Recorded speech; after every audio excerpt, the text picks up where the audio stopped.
નમસ્કાર દોસ્તો, સ્વાગત છે આપ સર્વનું તમારી પોતાની YouTube channel ocean coaching classes પર। મિત્રો, આજે આપણે ધોરણ 9ની ગણિત વિષયની જે ડિસેમ્બર 2025ની અંદર એકમ કસોટી લેવાવાની છે તેની જે ઓરિજિનલ પ્રશ્ન બેંક છે તેનું સંપૂર્ણ સોલ્યુશન આપણે આ વિડીયોની અંદર જોવાના છે। મિત્રો, આપણી આ ચેનલ ઉપર ધોરણ 9ની દરેક વિષયની જે એકમ કસોટીઓ છે ને એની જે ઓરિજિનલ પ્રશ્ન બેંક છે તેના સોલ્યુશનના વિડીયો અને પીડીએફ મૂકવાના છે, પરંતુ ગણિત પછી તમારે હવે કયા વિષયની ઓરિજિનલ એકમ કસોટીની પ્રશ્ન બેંક જોઈએ છે ડિસેમ્બર 2025ની તે કોમેન્ટની અંદર જરૂરથી જણાવી દેજો। અને સાથે સાથે આ વિડીયો પસંદ આવે તો લાઇક કરવાનું, તમારા મિત્રો સાથે શેર કરવાનું અને સરસ મજાની કોમેન્ટ આપવાનું ભૂલશો નહીં, જેથી કરીને અમે તમારા માટે આ ધોરણ 9ની જે એકમ કસોટીઓ છે ઓરિજિનલ પ્રશ્ન બેંક જે છે ડિસેમ્બર 2025ની તેના દરેક વિષયના સોલ્યુશનના વિડીયો અને પીડીએફ લાવતા રહીએ। ચાલો તો મિત્રો, શરૂ કરીએ આપણે ધોરણ 9ની એકમ કસોટી ગણિત વિષય અને પ્રશ્ન બેંક ઓરિજિનલ પ્રશ્ન બેંક ડિસેમ્બર 2025। એમાં સેક્શન એ, એક જ બિંદુમાંથી પસાર થતી બે રેખાઓને શું કહેવામાં આવે છે? તો જવાબ આવશે છેદતી રેખાઓ। બીજું, 180 અંશ માપ ધરાવતા ખૂણાને શું કહે છે? તો જવાબ આવશે સરળ કોણ। ત્રીજું, બે સમાંતર રેખાઓ વચ્ચેનું અંતર, તો જવાબ આવશે ક્યારેય બદલાય નહીં। કાટકોણ ત્રિકોણમાં કર્ણ એ, તો જવાબ આવશે વિકલ્પ બી, કાટખૂણાની સામેની બાજુ હોય છે। સમબાજુ ત્રિકોણનો દરેક ખૂણો ખાલી જગ્યા માપનો હોય છે, તો જવાબ આવશે વિકલ્પ બી 60। લંબચોરસ અને ચોરસ એકબીજામાંથી કઈ બાબતમાં જુદા પડે છે? તો જવાબ આવશે એકરૂપ બાજુઓ। ચોથું, જો એક છેદિકા બે સમાંતર રેખાઓને છેદે તો અનુકોણની પ્રત્યેક જોડ ખાલી જગ્યા હોય, તો જવાબ આવશે સમાન। આઠમું, જો એક છેદિકા બે સમાંતર રેખાઓને છેદે તો અંતઃયુગ્મ કોણની પ્રત્યેક જોડ ખાલી જગ્યા હોય, તો જવાબ આવશે સમાન। ત્યાર પછી નવમું, પરસ્પર છેદતી બે રેખાથી બનતા અભિકોણ ખાલી જગ્યા હોય છે, તો જવાબ આવશે સમાન। કોઈ કિરણ રેખા ઉપર છે તો બનેલ બે સંલગ્ન ખૂણાઓનો સરવાળો, તો જવાબ આવશે 180। પ્રશ્ન નંબર 2, આપેલા પ્રશ્નોના માંગ્યા મુજબ જવાબ આપો। એમાં સેક્શન એ, પહેલું, જો બે ખૂણાઓનો કુલ સરવાળો 90 અંશ હોય તો તે પ્રત્યેક ખૂણો ખાલી જગ્યા પ્રકારનો હશે, તો જવાબ આવશે વિકલ્પ એ લઘુકોણ। બીજું, રેખાઓ એલની સમાંતર એમ છે અને ટી છેદિકા છે, જો અનુરૂપ ખૂણાઓમાંથી એક 75 અંશનો હોય તો તેના અંતઃકોણના ખૂણાનું માપ જણાવો, તો જવાબ આવશે વિકલ્પ બી 105। ત્રીજું, ત્રિકોણ એબીસીમાં ખૂણો બી બરાબર ખૂણો સી, એબી બરાબર 5, બીસી બરાબર 8 સેન્ટીમીટર હોય તો ત્રિકોણ એબીસીની પરિમિતિ ખાલી જગ્યા સેન્ટીમીટર થાય, તો જવાબ આવશે 18। ચોથું, ત્રિકોણ એબીસી અને ત્રિકોણ પીક્યુઆરમાં એબી બરાબર પીઆર, બીસી બરાબર આરક્યુ અને ખૂણો બી બરાબર ખૂણો આર હોય તો ત્રિકોણ એબીસીને એકરૂપ ત્રિકોણ ખાલી જગ્યા, તો જવાબ આવશે પીઆરક્યુ। પાંચમું, ત્રિકોણ એબીસીમાં એબી બરાબર એસી અને ખૂણો બી બરાબર 75 હોય તો ખૂણો સી બરાબર, જવાબ આવશે વિકલ્પ ડી 75 અંશ। છઠ્ઠું, ત્રિકોણ પીક્યુઆર અને ત્રિકોણ XYZ માં ખૂણો પી બરાબર ખૂણો ઝેડ, ખૂણો ક્યુ બરાબર ખૂણો વાય અને ખૂણો પી અને પીક્યુ બરાબર YZ હોય તો ત્રિકોણ પીક્યુઆર બરાબર ને એકરૂપ ત્રિકોણ ખાલી જગ્યા, તો જવાબ આવશે ZYX।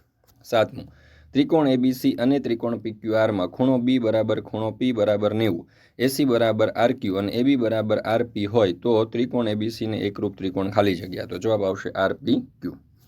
ત્રિકોણ પીક્યુઆરમાં પીક્યુ બરાબર પીઆર અને ખૂણો આર બરાબર 40 અંશ હોય તો ખૂણો પી બરાબર ખાલી જગ્યા, તો જવાબ આવશે વિકલ્પ બી 100 અંશ। નવમું, ત્રિકોણના ત્રણેય ખૂણા સમાન હોય છે, તો જવાબ આવશે વિકલ્પ ડી સમબાજુ। 10મું, ત્રિકોણ એબીસી અને ત્રિકોણ પીક્યુઆરમાં એબી અને પીક્યુ બરાબર બીસીના છેદમાં આરક્યુ બરાબર એસીના છેદમાં પીઆર બરાબર 1 હોય તો ત્રિકોણ એબીસીને એકરૂપ ત્રિકોણ ખાલી જગ્યા, તો જવાબ આવશે વિકલ્પ સી પીક્યુઆર।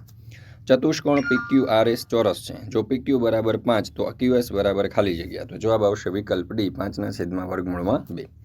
12મું, સમબાજુ ચતુષ્કોણ એબીસીડીમાં ખૂણો બી બરાબર 80 હોય તો ખૂણો એડીસી બરાબર ખાલી જગ્યા, તો જવાબ આવશે 80।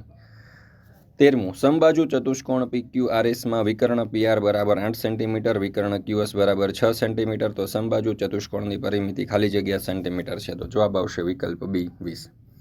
જો ચતુષ્કોણના વિકર્ણો એકરૂપ હોય પણ કાટખૂણો ના દુભાગે તો તે ચતુષ્કોણ ખાલી જગ્યા છે, તો જવાબ આવશે લંબચોરસ। 15મું, જે રેખાઓ આપેલી રેખાને સમાંતર હોય તે પરસ્પર ખાલી જગ્યા હોય છે, તો જવાબ આવશે સમાંતર। ત્યાર પછી છે સેક્શન બી, ચોરસ પીક્યુઆરએસના વિકર્ણો બિંદુ ઓમાં છેદે છે, જો પીઓએસ બરાબર 90 અંશ હોય તો ખૂણો ઓપીએસનું માપ શોધો, તો ચોરસના વિકર્ણો પરસ્પર કાટખૂણે દુભાગે એટલે ઓપી બરાબર ઓએસ તો ખૂણો ઓપીએસ બરાબર ખૂણો ઓએસપી એટલે કે ત્રિકોણના ત્રણેય ખૂણાઓના માપનો સરવાળો 180 અંશ થાય. એટલે ખૂણો POS પ્લસ ખૂણો OSP પ્લસ ખૂણો OPS બરાબર 180. એટલે 90 પ્લસ ખૂણો OPS પ્લસ ખૂણો OPS બરાબર 180. એટલે બે ખૂણો OPS બરાબર 180 માઇનસ 90 એટલે બે ખૂણો OPS બરાબર 90. તો ખૂણો OPS બરાબર 45/90/2 એટલે જવાબ આપણો થઈ ગયો 45. ત્યાર પછી છે બીજું, ત્રિકોણ ABCમાં AB અને AC ના મધ્ય બિંદુઓ અનુક્રમે E અને F છે. જો EF બરાબર 6.5 તો BC શોધો. BC બરાબર 2EF એટલે કે 2 × 6.5 તો 13. મિત્રો આપણી આ ચેનલ ઉપર આપણી આ જે ધોરણ 9ની ગણિત વિષયની આપણી આ જે એકમ કસોટીની જે ઓરિજિનલ પ્રશ્ન બેંક છે ડિસેમ્બર 2025ની, એનું સંપૂર્ણ સોલ્યુશનનો તમે અભ્યાસ કરી રહ્યા છો. આ PDF જો તમારે સંપૂર્ણ સોલ્યુશનની જોઈતી હોય તો આપણે એપ્લિકેશન ઉપર મુકાઈ ચૂકી છે, અને વોટ્સઅપ પર જો PDF તમારે જોઈતી હોય તો મોબાઈલ નંબર છે 7046222254 નંબર ઉપર કોન્ટેક્ટ કરી સંપર્ક કરી અને આ તમે ધોરણ 9ની ગણિત વિષયની ડિસેમ્બર 2025ની એકમ કસોટીની ઓરિજિનલ પ્રશ્ન બેંક જે છે તેનું સોલ્યુશન મેળવી શકો છો. મિત્રો આપણી આ ચેનલ ઉપર માત્ર આ દ્વિતીય જે એકમ કસોટી છે તે જ નહીં, પરંતુ આની સિવાયની જે પ્રથમ એકમ કસોટી હતી, ગયા વર્ષની જે એકમ કસોટીઓ છે તેમના પણ સચોટ અને સંપૂર્ણ સોલ્યુશનના વિડીયો અને PDF મુકાઈ ચૂક્યા છે. તો જરૂરથી દરેક વાલીઓ, વિદ્યાર્થીઓ અને શિક્ષક મિત્રોએ આ જે એકમ કસોટીઓ છે તેના સોલ્યુશનના વિડીયો અને PDFનો અભ્યાસ કરી લેવો. એ તમારી પરીક્ષાની તૈયારી માટે પણ તમને મિત્રો ખૂબ જ ઉપયોગી થશે, અને સાથે સાથે આ એકમ કસોટીની જે પ્રશ્ન બેંક છે તેના લખાણ માટે પણ દોસ્તો તમને ખૂબ જ ઉપયોગી થશે. તો દરેક વાલીઓ, વિદ્યાર્થીઓ અને શિક્ષક મિત્રોએ આ જે પ્રશ્નપત્ર છે, આ જે સોલ્યુશન છે તે મેળવી અને તેનો અભ્યાસ અવશ્ય કરી લેવો. અહીંયા તમે જોઈ શકો છો દરેક પ્રશ્નો જે છે એના ઉત્તરો આપણે ખૂબ જ સચોટ અને સંપૂર્ણ રીતે અહીંયા તમારી સમક્ષ આપણે રજૂ કરેલા છે. ત્યાર પછી છે પાંચમું, આપેલ આકૃતિમાં જો QTને લંબ PR, ખૂણો TQR બરાબર 40 અને ખૂણો SPR બરાબર 30 હોય તો ખૂણો X અને Y મેળવો. તો દરેક દાખલાઓ આપણે અહીંયા ખૂબ જ સચોટ, સંપૂર્ણ રીતે, વ્યવસ્થિત રીતે તમારી સમક્ષ આપણે રજૂ કરેલા છે. દરેક મિત્રોએ આ જે PDF છે તે મેળવી અને તેનો અભ્યાસ કરી લેવો. તમારી પરીક્ષાની તૈયારી માટે પણ દોસ્તો તમને ખૂબ જ ઉપયોગી થશે. વિડીયો સ્ટોપ કરીને અથવા તો પોઝ કરીને પણ તમે આ સોલ્યુશનના વિડીયો અથવા તો PDFનો અભ્યાસ કરી શકો છો. દોસ્તો તમે જોઈ શકો છો. ત્યાર પછી આપણે દાખલા નંબર 12 સુધી અહીંયા પહોંચ્યા છીએ. ત્યાર પછીના દરેક દાખલાઓ જે છે તે આપણે અહીંયા દર્શાવેલા છે. દાખલા નંબર 16, દાખલા નંબર 17, દાખલા નંબર 18 તમે જોઈ શકો છો. ત્યાર પછી સેક્શન D. મિત્રો હવે આના પછી એટલે કે આ ધોરણ 9ની આ ગણિત વિષયની જે એકમ કસોટીની ઓરિજિનલ પ્રશ્ન બેંકનો જે તમે અભ્યાસ કરી રહ્યા છો ડિસેમ્બર 2025ની, આની પછી હવે તમારે કયા વિષયની જે એકમ કસોટી છે એની ઓરિજિનલ પ્રશ્ન બેંકના સોલ્યુશનનો વિડીયો અને PDF જોઈએ છે તે એક કોમેન્ટ બોક્સની અંદર જરૂરથી જણાવી દેજો, બરાબર, જેથી કરીને આપણે એ વિષયના સોલ્યુશનના વિડીયો અને PDF છે એ પણ મૂકી દઈએ, બરાબર, આપણે એપ્લિકેશન ઉપર અને વિડીયો જે છે આપણી YouTube ચેનલ ઉપર. આપણી YouTube ચેનલને તમે હજી જો લાઇક નથી કરી, સબસ્ક્રાઇબ નથી કરી તો અવશ્ય સબસ્ક્રાઇબ કરી દેજો, જેથી કરીને આવનારા જે વિડીયો છે, બરાબર છે, તેની લિંક તમને WhatsApp પર પ્રાપ્ત થતી રહે.